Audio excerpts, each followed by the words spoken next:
Welcome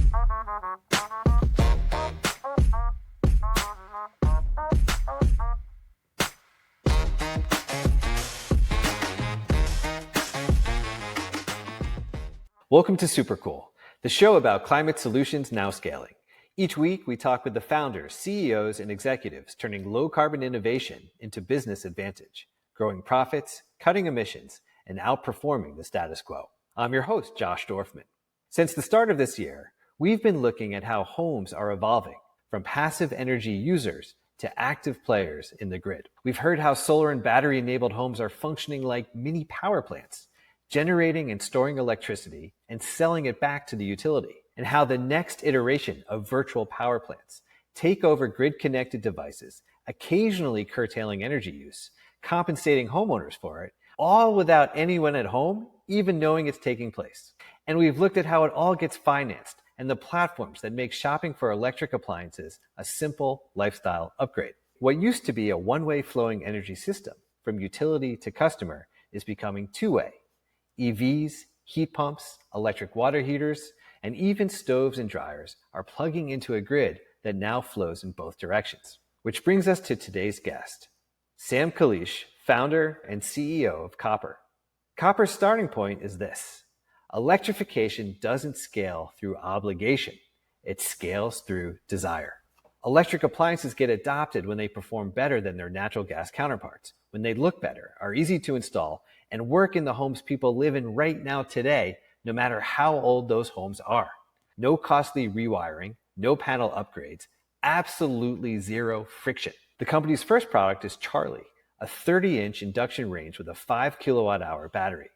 It preheats 4 times faster than gas, boils water in half the time, and plugs right into a standard 110-volt outlet. That feat alone is a huge unlock. Copper is essentially future-forward technology built to enable 21st century living on 20th century infrastructure, by which I mean the aging grid we have today. Before launching Copper, Sam co-founded Rewiring America, building the policy platform that helps shape major parts of the Inflation Reduction Act. He's someone who looks for the levers to drive rapid decarbonization. And so he came to realize that you can incentivize clean technologies. You can drive down the price, but if the products are not dramatically better, few will switch. That's the conundrum Copper is built to solve through stunning, beautifully designed appliances that are performance-enabled through integrated battery energy storage. Launched in 2022, the company is already selling nationwide. Over 1,000 Copper Charlies are already in homes. Thousands more are coming. And just today, Copper announced a $27 million Series A funding round, a mix of equity and debt, and a clear signal of where this company is headed. You can read about it in today's Wall Street Journal. Here's my conversation with Sam Kalish.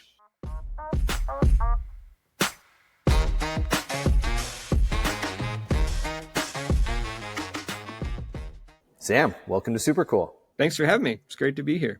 One of the things that jumps out at me as I look at how you've navigated your career is that you do your research, you seem to form a point of view on what's wrong with the world, what the world needs, what needs to be changed, and then you go actually work on it, which seems to me is awesome. I love that you don't necessarily encounter folks who think things through and then they act with such clarity. So maybe we'll just give that as a kind of opening to say, welcome. Tell us a little bit about your background and how we arrive at Copper, like we're going to talk about today. Would love to hear about your journey. Thanks for the kind words. Appreciate it. I'd say that to build something, you really need to spend a lot of time looking, not just where the problems are, but where the opportunities are, and seeing how the world could work and comparing it against the history of how technologies and products and social movements have developed and what could be a reasonable path to get there. And that, I think, aptly describes Copper because it comes on the heels of 10 years of development in, well, more, but the last 10 years that brought the cost of wind, solar, and batteries down by 10x in a decade, which made clean electricity cheap electricity. And so that ushered in this concept of, well, if you electrify all the things, then that will itself promote renewables and clean electricity. And then this concept that batteries, which are now far, far more affordable than they used to be, can provide all kinds of benefits in the built environment, in transportation, across the economy that we're only just scratching the surface of. And that's a big part of copper. But I guess I'll hold off on that for a second and just talk a bit about my background. Originally studied math and physics, obsessed with how the world works, how you build things. Came to San Francisco, got involved with sort of clean tech 1.0, worked on utility scale solar tracking technologies, worked on a compressed gas storage technology for vehicles at essentially an incubator space called Other Lab in San Francisco, which is founded by Saul Griffith, MacArthur Genius winner, a great mentor and friend of mine at this point. And sort of got obsessed with how we could build technology and products that brought the force of the market to bear on some of the problems of the world and could produce better outcomes, not just solving problems, but making quality of life better, making things less expensive, giving people more agency over their energy, for instance. And a lot of that was around studying in really fine detail the flows of energy in our economy. And so we undertook a project to chart down to 0.1% resolution every single flow of energy in the US economy, from primary energy sources like what we dig up out of the ground, the sun that hits the earth, et cetera, all the way through to finished products and services and all the transformations that happen in between. And when you look that closely, you start to see opportunities. And so I took that view with me to MIT, did my PhD, worked on a lot of upstream technologies for manufacturing, how you do more with less, how you're materially efficient. And then when I finished, got obsessed with the concept of electrification, which is now starting to be an actual movement, but at the time was pretty obscure. This concept that we have these amazing electric technologies and electrons become a kind of universal currency of energy. And if you can generate clean electrons, you can put them to work in these amazing machines like heat pumps, induction stoves, solar panels, heat pump washer dryers, all these things that just work so much better than the fossil fuel incumbents that they can replace. That, oh, I forgot to mention electric vehicles, of course, one of the most famous ones. And once you make this transition, once you press the accelerator of an electric vehicle, it's the classic example, you never want to go back to the internal combustion engine because of the responsiveness, because of the quietness of the ride. It's such an amazing experience. And not to mention, you can refuel at home off of photons that hit your roof. It's just these opportunities that are available when you electrify. So helped start a nonprofit called Rewiring America, focused on how do you tell this story of electrification in a way that people can get behind, in a way that could be a political movement.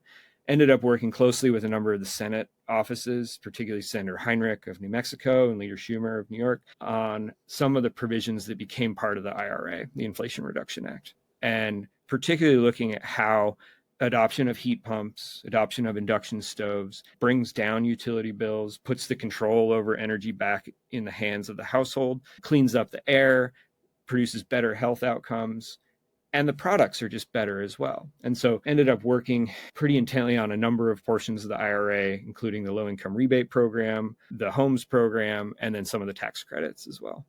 During that time, while that was all really necessary ingredients, it was also clear to me that there were still a lot of ways that electrification could sort of trip over itself.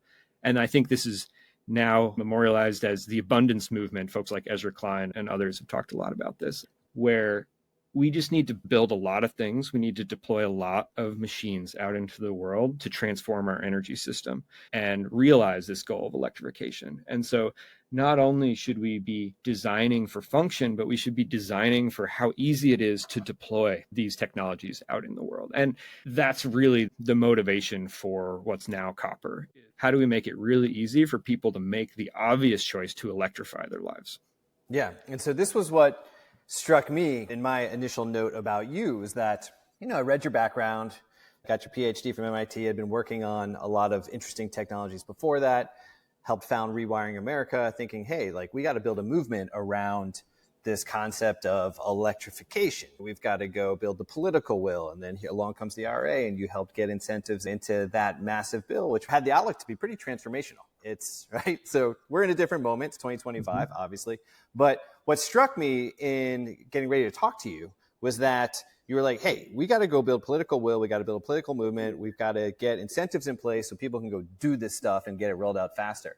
And then what I thought was awesome and sounded like led you to copper was like, well, yes, But the thing is, like, all these solutions are here, but not all of them are created equal. Like, literally not all appliances are created equal. Some are terrible. Some of these heat pumps or some of these induction stoves, as is the case, just like they aren't good. They don't work well. Never mind that, because we're going to talk about it's like really expensive to rewire your house and actually get it installed. But we've got to elevate the game, so to speak, of what someone's actually going to go purchase if they have the incentive. And that's what I meant when I was like, okay, I just thought it was so interesting that here you are like, hey, we're going to go do Rewiring America. And then at some point, there's a realization that you must have had along the way that was like, some of this stuff no one's going to buy no matter how we incentivize it because it doesn't work right or it doesn't look awesome, doesn't have the right knobs, whatever it needs to be. I've got to do something else, and copper gets founded. Is that a fair assessment of what your thinking was? I'd say that's definitely part of it. What we've seen from looking at the history of how technologies are adopted is it's not enough for a new technology or product to make your spreadsheet a little bit better, make your payback, 10% shorter. You've got to love it. You've got to have this emotional attachment to it. You've got to be willing to go tell your friends about it. And that's what drives mass adoption and rapid scaling. And so while the appliance industry has many facets and niches, and like, it is really important that there be these iconic products that people love and cherish and would advocate for in order to illustrate the potential of the technology and to raise the standard of how these things perform and how these things improve quality of life. Got it. So let's talk about copper. Appliances with integrated battery energy storage, starting with Charlie, starting with the induction range. I'd love to start by just hearing you talk about the company, talking about the product. We'll talk about how batteries influence the value proposition for Charlie and what you're setting out to accomplish. And then we'll talk also about what does customer adoption look like, because I think that's a really interesting question as well. But talk us through the company. I'll start broad and then focus in. I think the main idea from why now is that there's no version of energy transition for decarbonization, but also for energy security that doesn't involve a ton of batteries. And some of those batteries are going to live out on the grid, but they can't all live there because the transmission and distribution networks we would have to build to support that are beyond what we are on track to do and I think capable of doing. And I'm specifically talking about the US here, but it is more broadly true as well. And so a lot of those batteries actually do need to live where energy is used. And that's in the built environment, in our homes, in our buildings, hospitals, schools, etc. And the models that we had for installing batteries in homes were frankly terrible. A lot of them were inherited from residential solar, an industry that has, I think, seen relatively slow adoption in the US relative to other places and largely hindered by a lot of the red tape, a lot of the surrounding soft costs. And so if you have a battery installed alongside a home solar system, it has to have custom electrical work around it. It has to have a custom inspection and permitting. It has a pretty arduous sales process because it's not an object you really love. It's just making your solar spreadsheet a little better. And so the cost of the sale is actually quite high as well. You have to pay someone to stand in the Home Depot aisle and yell at people to get a battery. And so what we saw was an opportunity to distribute batteries inside of appliances. And so every appliance you install is a possible interconnection point. And these could be plug and play. They wouldn't require any custom paperwork. They wouldn't require you to talk to your utility. They wouldn't require any custom electrical work. They would just come with your brand new appliance. You would plug them in. That would be it. When you do that, you can massively scale the deployment of batteries, which we need for any of these goals, energy security, decarbonization. And not only that, but when you do that, those appliances can become much better. When they can manage and store their own energy, they are free from a lot of the design constraints that conventional appliances are subject to. So we can make kick-ass appliances if they have batteries inside of them. I sell the most powerful induction range on the market. It preheats 4 times faster than gas, boils water 3 times faster than gas. It's made possible by that embedded battery storage. And so there's this great 2-for-1 where appliances are the best way to deploy batteries, and batteries make all the appliances better. And that was kind of the founding principle of copper. And I think the range is the perfect place to start because not only are ranges one of the highest power appliances in the home, they're not on all the time, but when they are on, they're pulling serious power, 10 kilowatts, like as much as the biggest EV chargers we put in homes. But also they're an emotional object. There's something people care about, people gather around, cook meals, talk about with family and friends. And so it's an opportunity to produce an iconic product. Bringing it a little bit back down to earth, our flagship product is a 30-inch freestanding induction range with a built-in 5 kilowatt hour battery.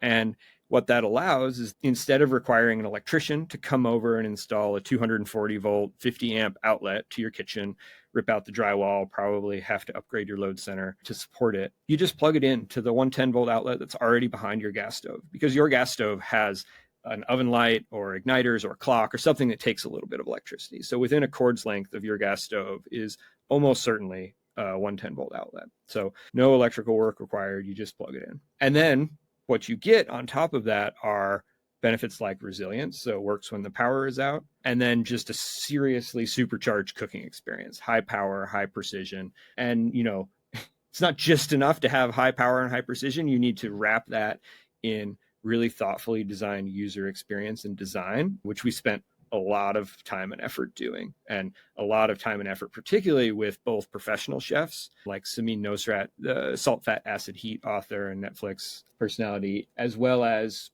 just serious home chefs. Like, making sure that we were meeting everybody's needs was really important. The idea of saying copper has a mission around electrification. So we're going to put batteries in appliances. We got to get more batteries into home. Like you talked about, we need to do this massive upgrading of the grid if we're going to generate enough renewables, run them through the grid, and everyone's going to electrify. Batteries need to be closer to where power is being consumed. So built environment in homes. Okay, cool. So let's go put the batteries in an appliance in a factory where it's a lot cheaper to do that and way more seamless to get it then into a customer's home than to have to go through all the permitting and the soft costs associated with solar and storage. I've always scratched my head. It's like, well, the cost of solar, everyone's saying it's coming down. How come it kind of seems like it's always still the same price to actually install solar and maybe batteries in my home? And it's all those soft costs, and it's a pain in the permitting. You got to get in touch with your utility. So you guys have this way to get the batteries into houses now much more seamlessly and efficiently. And also, I would imagine, in just a much bigger market. If you can crack this nut around appliances, that's a way bigger market than just trying to sell batteries into someone's garage.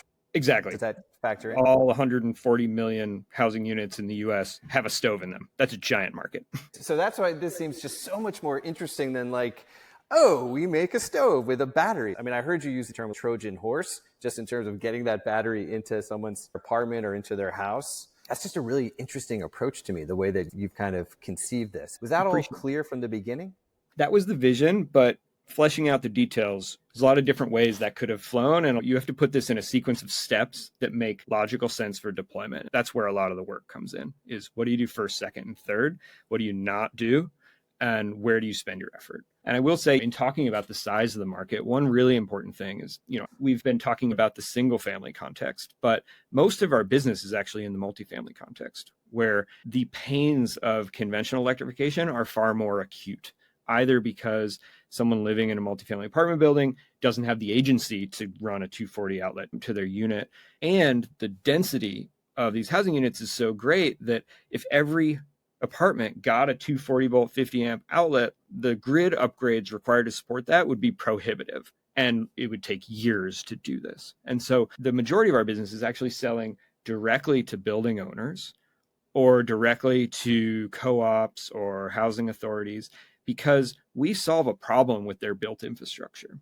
There's an elegance to that. So how do you think about your market and where the real need is? In thinking about addressing this giant market and giant opportunity, I think addressing the multifamily context is extremely important, because it's a huge number of the housing units that are in the US, and it's been historically underserved by available options for electrification. And so using batteries in order to lower the electrical requirements is one of the only ways to transition these buildings off of gas. And we're seeing this out in the world. And there are these great opportunities to help building owners and residents save a bunch of money. For instance, in New York, it's really common for these buildings to have their gas shut off because they have to back pressure test the gas systems for safety. And they find leaks all the time. These systems are ancient. And when you start testing them, you find leaks. And so when that happens, they'll shut the gas off and it'll be off for a year or two. It's not like the heat is off to the building, because the heating systems and the hot water systems will usually be in the basement, and that's not where the leaks are. The leaks are in the miles of gas pipes running through the walls up the building to support generally just the gas stoves that are distributed in the apartment building. So we can come in, and when they find a leak, we can put stoves in each housing unit in like an hour and provide an opportunity to retire all of that gas infrastructure. And we generally cost about half as much as just fixing the gas pipes that are in place. And so in a completely like unincentivized context, we already cost half as much as the incumbent option. And we provide this huge performance boost and, luxury product into this setting in a way that just is a win-win. Like the interests are aligned here and the outcome is electrification. For example, the New York Housing Authority, an extremely cost-sensitive body, we just won a contract with them to put stoves in 10,000 of their housing units. And it is exactly for this reason, because not only do we decarbonize, but we save them a lot of money on building upgrades they might otherwise have to do. Wow, that's fascinating. And congrats, that's awesome. Appreciate it. So here's what strikes me. You have an appliance, right? And this appliance has cost benefits versus aging infrastructure today and fixing older infrastructure. And here's a modern way to do this that actually has its own market logic, its own like economic logic that can propel your business. It's been, in some respects, a challenging summer for climate technologies, new climate technologies, the clean energy transition in terms of the one big beautiful bill and some of the implications, what that's meant for what came before with the IRA and what passed during the Biden administration. How does that affect your business? As you say, it's a challenging time for a lot of climate work. For us in particular, the main tax credit or incentive that we design around was actually preserved at its full Inflation Reduction Act levels and term by the One Big Beautiful Bill Act. And that's the Section 48 investment tax credit, which notably wind and solar were cut out of, but batteries were maintained, actually explicitly so. This is the tax credit that we took great pains to design around because it supports our multifamily work. When we sell 100 stoves at a time to an apartment building, that qualifies under this Section 48 tax credit, and that's at least 30%. And that will stay. I mentioned the economics work in the unincentivized environment. We'll be able to continue to leverage it to deliver on the benefits of batteries in these settings, both for resilience and clean energy, but also just for electrification as well. The Charlie today costs $6,000, give or take, if I'm on your site, depending on color or whatever. And so that tax credit is pretty massive in terms of making that financial picture work. Yeah, absolutely. And just to be perfectly clear, the consumer-facing credit does go away. So if you're an individual purchasing it, you have until the end of the year. But as I mentioned, most of our business is in the multifamily setting, where we qualify for a different credit that is not going away. There are a network of other incentives that individual households can qualify for. For instance, in California today, if the gas stove is the last gas appliance you're replacing, you can actually get a $7,200 rebate for buying a Charlie stove under the California Energy Smart Homes program. So there are a lot of very good incentives that are primarily focused on the embedded battery. Hold on, you can get a $7,200 rebate? Doesn't that cover Correct. the price of the unit? It does. Okay. So, So how does that pencil for, like, what does that mean for your business in California? We've seen great sales in California.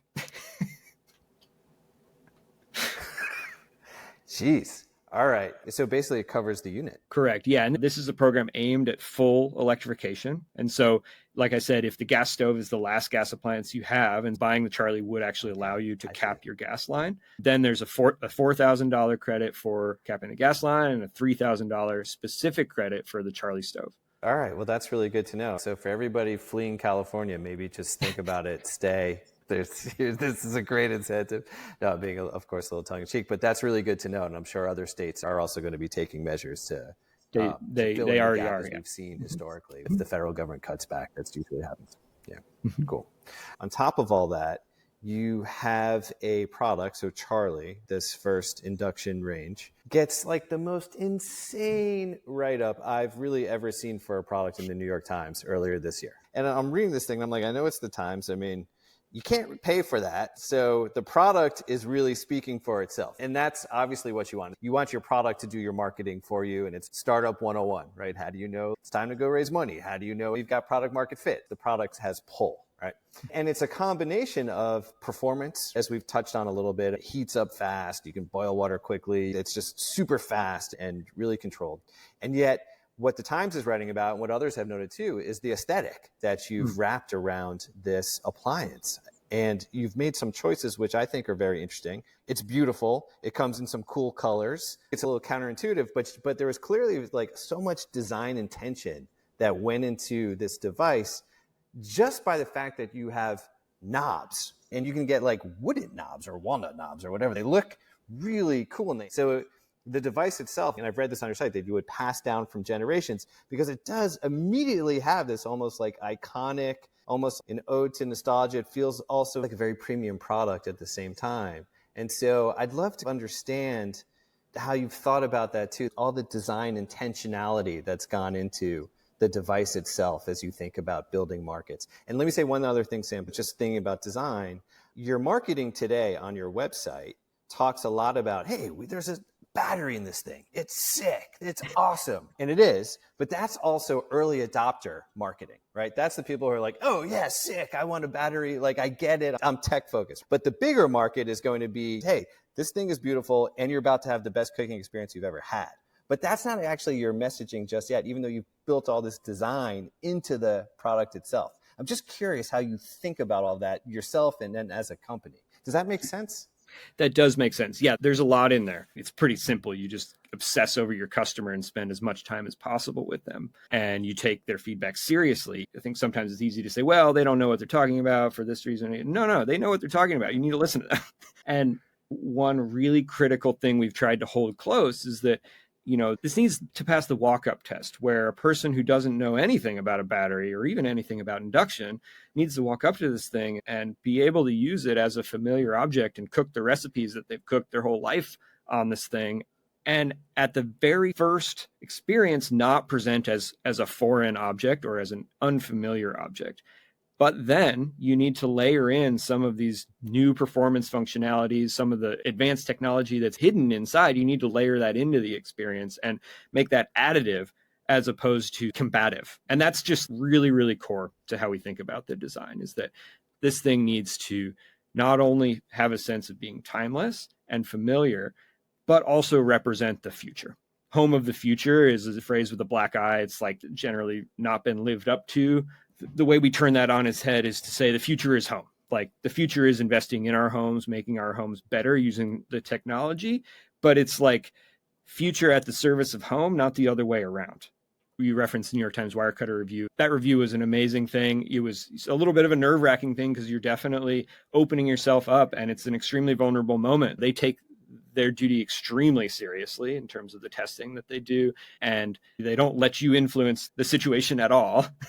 And in the moment, that's nerve-wracking, but we were just extremely happy with how that came out. And as you said, there's no other way than to let the product speak for itself. Stay on this for a second. How do we design something that's timeless, that's recognizable, that also feels like the future? So as a design brief, it's like, good luck. In my view, in my estimation, you've got in there, which is what makes this so compelling. And as you said, it's the stove. Everyone gathers around the hearth. I mean, this is the center of the home. You're also tapping into the tailwinds of people are spending more time at home. Post-COVID, everybody went out. Now it sort of seems like, again, there's this desire to continue to upgrade how we live in our space. As much as this device, I feel like, is already ready for mainstream, the way you're still positioning it, if I read through copperhome.com, if I'm on your site, is, hey, there's a battery in this thing. It does all these cool things. It's really leading with the technology, I guess, is what I'm saying. So are you finding right now in these earlier stages as you're rolling out that that's who's finding you, or that's where that resonance really is strongest from a market response? Do you know what I mean? Because the other thing you could do, someone else would do, are like Impossible Foods. They'd be like, we're going to go put our Impossible meat in like Nobu, right? And the best, with the best chefs are going to cook. And you have chefs who've used your product, but that's not actually your go-to-market strategy. It's a little different. Yeah, I think I know what you mean. We've shipped about 1,000 units so far. We're well into our production, and the response has been really good. And I think one of the reasons for that is we work on solving problems for our customer. And it's a necessary condition that it pass the walk-up test and that it's familiar and that it looks good. people wouldn't consider it if that weren't true. But you do just have to solve that problem. And meant for almost all of our customers, this you just plug it in thing is transformative and like solves a problem that they've had for years. So that's why we talk about the battery, is like that's the kind of the key unlock in terms of solving customer problems. And of course, we make it great to cook on, and we have chefs cooking on it to back that claim up and all of that. But this is a technology enabled experience. It's an important part of the story. Okay, that makes sense to me too. And so you also have all these people who've had induction ranges who are frustrated with the technology, who know about it, who are like, oh, thank God, this actually solves pain, because we haven't even talked about it yet, but typically it may cost more if you want an induction range and you're not wired for that in your house, just to actually like wire your home to be able to do that. Yeah, I'd say most of our customers are fleeing from gas for some reason or another. It's either a big apartment building with leaky pipes that they don't know how to fix it, or it's an individual homeowner or renter who is freaked out about the public health research about burning gas in the home, or just wants the performance boost of cooking on induction. So people are trying to transition off of gas for one reason or another, and it's usually not climate, FYI. That's probably fourth down on the list. So they're transitioning off of gas and they've hit a roadblock. They had an electrician come over and give them like basically a no bid quote, like a $5,000 or $10,000 quote to wire them a new outlet and upgrade their service panel. And they don't know what to do. Yeah. We've had Arch Ralph from Span on the show, who I'm guessing you probably know. I do. We've looked at this from a number of different angles, kind of electrification of the home. And we certainly are of the view that nobody wakes up in the morning and says, you know what I need? I need more electrification in my house. Just like, that's not how we as consumers are ever going to think about it. We're like, I'd like to have a better cooking experience. I'd like to get natural gas. I don't want my kids to have asthma. I don't want to have dementia or whatever. All these things are tied to what is effectively methane in our home. So that has full resonance for me. I'm pressing on this because I just find it really fascinating that the form factor of what you're doing. I mean, it's like when Tesla came out. Of course, I want that thing, whether want to solve climate or not. It just looks so cool that the Charlie has that same kind of impact when you see it. If I was walking through a conference floor or an expo or something, people are probably taking pictures with it and Instagramming and all that good stuff, which is exactly what you want. Copper makes appliances. So my assumption is Charlie, the induction range, is, let's say, appliance one. There's a roadmap. I don't know if you can talk about it, but I assume you're thinking about other appliances and more batteries going into other appliances that will end up in our homes. Absolutely. We're just starting to scratch the surface of the benefits and value that batteries can provide in the built environment. And so, yes, absolutely, there's a roadmap. We've had a really good relationship with the U.S. Department of Energy over the last 3 or 4 years. We've gotten a number of research and development grants and have developed the technology for a number of appliances, which are already at pilot phase and will be our follow-on products. And that looks like things that are in the kitchen, so other form factors in the kitchen, but it also looks like other appliances in the home. And generally, I think of places where we burn fossil gas today. So water heaters, heat pumps, laundry, etc. Gotcha. One of the things that struck me early on as we were starting to work on Super Cool and doing some of our early shows last year is this notion, I don't know, this may sound very obvious to you, but if you think about why do we have so much carbon in the atmosphere? It's like, well, we burn things for heat, or cool things down just to have a civilization. But I don't know that we fully process that as like humans or individuals or as consumers, that we got to cook the food, we got to wash the clothes, we got to wash ourselves. It's a fascinating thing to me, just when you step back and think about it. It's kind of interesting to think about burning fossil fuels in the same lens as we do littering or throwing things away, because that's exactly what we're doing. We're throwing lots and lots of carbon, aka trash, out into our world. And it's exactly like littering, but the order of magnitude is higher. A common conundrum is like, oh, I just got a gas stove. Should I throw it in the landfill? Like, I've only had it a year. But if you keep that gas stove, or water heaters are actually even a better example, if you keep that water heater for the next 10 years, its usable life, you will have produced between 50 and 100 water heaters worth of carbon by mass. Literally, if you think of it piled up there as 50 or 100 water heaters you've thrown out into the world, that's wasteful. Retiring your gas appliance today is not the wasteful choice here. Yeah, no doubt. That's a very interesting way to think about it. Help me understand, how do you think about the climate benefit or the carbon benefit? It's probably on a number of different levels, the way that math works. Can you help our audience understand that? I had a former career as an emissions modeler, so I done a lot of this. It's kind of three buckets. There's emissions from direct combustion, that's burning the gas and the CO2 that comes out of that chemical reaction. There's emissions from the methane that leaks invariably when you pipe it to your home, deliver it, have a leaky burner, and the research is still coming out on this. And it's bad, I'll say. And then there's the third bucket of emissions reduction enabled specifically by Charlie because it has a battery built in. So it actually allows you to use cleaner electricity by shifting when you draw it from the grid. And so those are the three buckets. And actually, they're about the same size, the three of them. The sort of the impact of each of those is about the same. And so while people sometimes look at like, oh, the gas stove doesn't really use that much energy, the emissions impact is minimal. When you factor in those other two buckets, the methane that leaks out of it and your ability to load shift and draw clean electricity in the middle of the day, it's actually sizable. It's one of the more impactful things you can do in the residential environment, especially when you count that if you don't have to rewire your home's electrical system, it'll be less costly for you to do these other electrification benefits like get heat pumps, get water heaters, etc.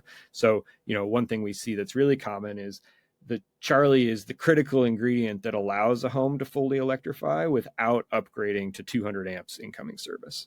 So if you start with Charlie, you roll out these other appliances, the thought process is this really enables people to electrify, not that they're necessarily thinking, I've got to electrify, but as these products have better value props, right? This is a quality of life enhancement. Then there's less stress on utilities. There's less, get in line, like you can't do this because it's going to take forever for us to connect your house or rewire your house in terms of delays. Consumers can actually take the action they want to take. I think one of the things that maybe most people don't realize is unless you have experienced the pain probably of wanting to upgrade and then being like, oh, geez, I got to wait 4 months or I got to wait 6 months or I just can't actually get the device I want. That pain probably isn't quite as visceral until you're actually going through it and you're like, oh, I didn't know that. Mm-hmm.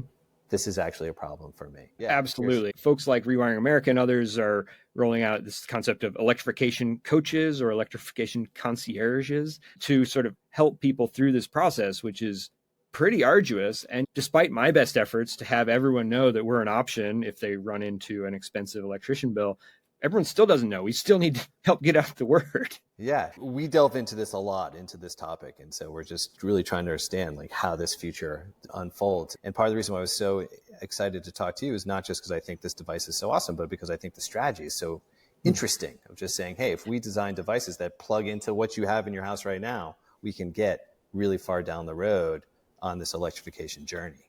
Yeah, I describe it as electrification 2.0, where electrification 1.0 was like, okay, we basically have to upgrade every home to 200 amps because we need to size for the worst case scenario when every single appliance is on at the same time.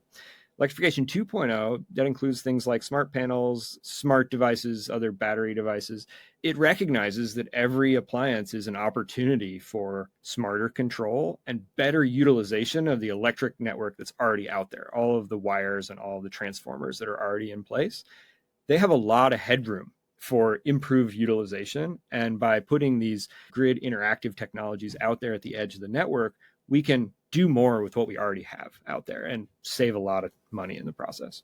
Then just to tie it back to the product, this is a way to get to a better cooking experience without having to rewire your home or just plugs into the wall and you're off and running right away. I've read that people who cook with natural gas come out for a demo and they're like, oh, wow, you can just clean up that fast. Like it's right. There's convenience factors. There's just a lot built into actually creating a better cooking experience as much as this, solves the mission around electrification. Plus, as you said, like, hey, you can charge during the day when there's more renewables on the grid. So you can actually come home at night and you can actually still be cooking on renewables. There's all these other built-in battery-enabled benefits. Exactly. And I'll say not only that, and we're piloting these programs now where users opt in and, an end customer doesn't have any ability to communicate to the grid to tell them, hey, don't turn on that gas-fired peaker plant. I've got my battery. I'm good. My battery is going to supply me the power to cook my dinner. Don't turn on that power plant. But when we network stoves together, when people opt into these pilots, we actually can aggregate that demand and communicate to the grid operator and say, here, I've got this bundle of demand reduction that's made possible by these batteries, and don't turn on that gas peaker plant. This is possible in a number of service territories. We're currently piloting it only in California, but it makes the benefit of doing this even greater because it's not each little person on their own electrified island. It's how do we help our neighbors? How do we work together and actually provide cleaner electricity to the grid? And that also saves the grid money too. So are you thinking about that in terms of a copper virtual power plant? We piloted the first copper virtual power plant last summer and are continuing to do pilots this summer. So the company journey itself, I mean, I heard you talk about the product development roadmap. You had mentioned in an interview along the way, one of the early prototypes looked like a kind of induction stove on a shopping cart with wheels, just trying to figure out like, how do you actually do this? And you're working on more appliances, so you're continuing in that R&D effort. But what was that like for you? It sounds like it's gone really quickly, actually, when you conceived copper to where you are today. It's a lot of work from a lot of people. Huge props to our team here across the whole thing: engineering, design, sales, marketing, customer support.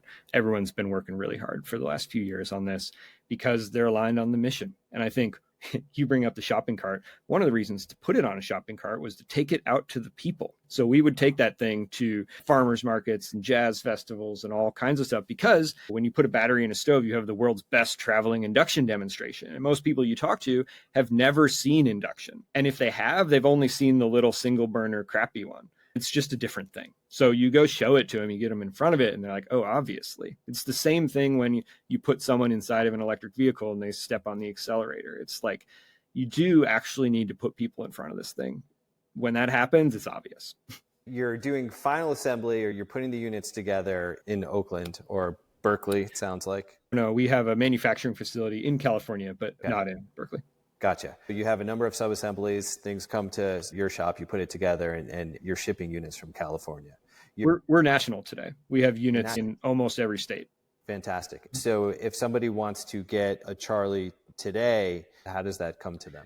If you go on our website and buy a stove, it depends a little bit where you live. We have some core service areas where we've established trusted installer partners, and you can actually just in one click buy a full service installation and we'll coordinate it for you.